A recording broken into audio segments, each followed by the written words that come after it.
Thank you, Chairman. I follow up on that, Mr. Hope. I'd give the opportunity for you and the other panelists to respond to that. What barriers do you see for yourself trying to go after contracts with these federal agencies? Are there certain barriers that are in place? Is there a difficulty getting information?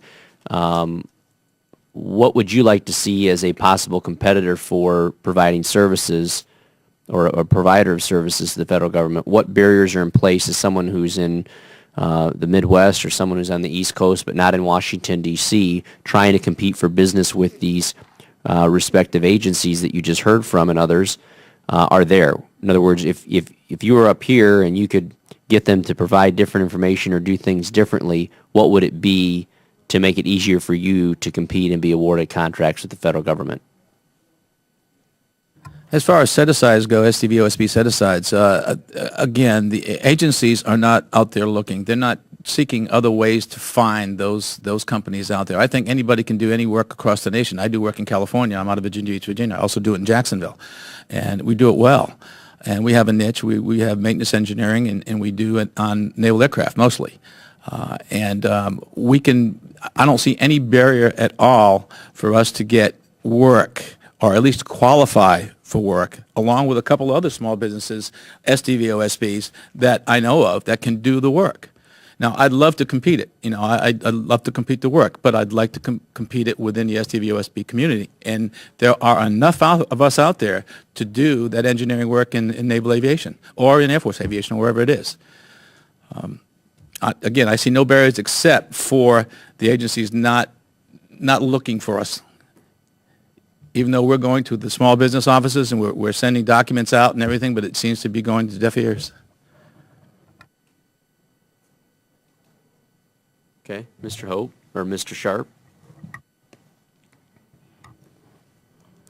The barriers that we see is that many of our business owners would prefer to have an office here in Washington, so they have access not only to the Hill to be able to provide complaints or concerns to you, but also they like to be closer to the heads of the various agencies here. I mean, the offices where they're able to talk to someone with some sort of authority. They feel like if they're out in the Midwest somewhere, that they are at a disadvantage. And also there's a feeling that some of the federal representatives that are in those areas really don't pay too much attention to them. It's like they need to come to Washington, talk to the representatives, come to hearings like this, provide information for testimony before they're actually heard, because they just feel like it's not really coming from the heads of the various agencies. It's not getting out to the rural areas, and there appears to be some disadvantage to that. I would say our number one barrier is the resources internal to the organization that we cannot afford to number one, protest after the fact, and we don't have enough resources to bid on every possible contract in hopes of getting one. I'd like to offer a real day situation that we are confronted with today. 6 weeks ago, a government agency went out with a SDVO set-aside RFQ, request for quote, on a product and services of which my organization spent numerous days, 6 weeks, of 3 engineers learning, making sure we understood everything inside out. Our executive assistant spent many hours getting the RFQ prepared. We submitted it on time on Tuesday night of this week. It was due today.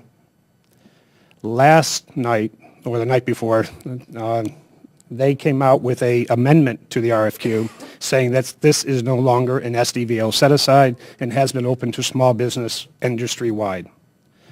That number of resources that we have spent, we just can't continue that way, so we need to find out why these SDVO set-aside contracts are being rescinded at the last minute.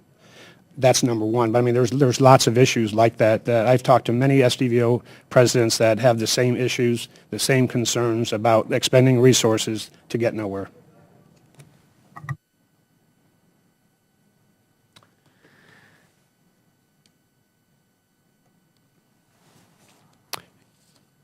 Mr. Kapolsky, you mentioned that you didn't feel like the agencies themselves are even looking for you, or aren't really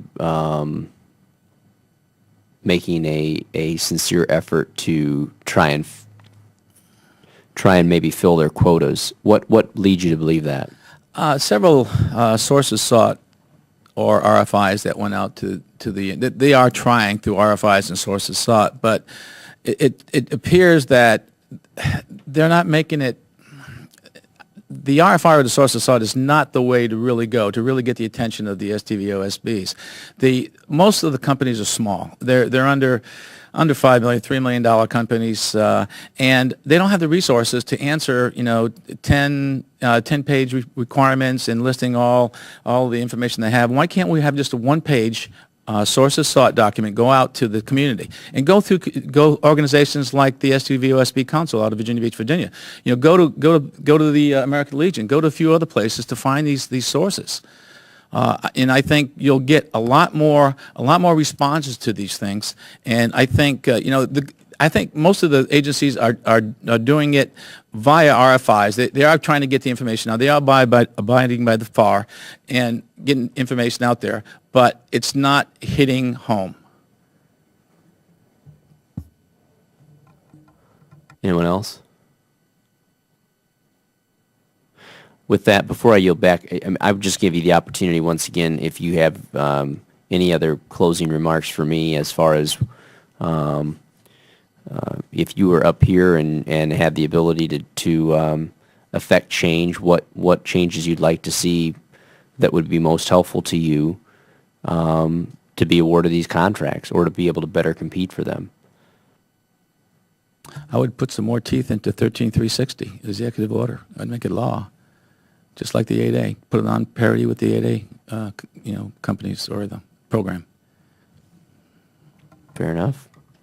More legislation changing may to shall, having joint hearings, bringing in the agency heads. The last thing they want to do is have you ask why, Secretary, your veterans aren't being taken care of, and letting a room full of veterans hear his answer.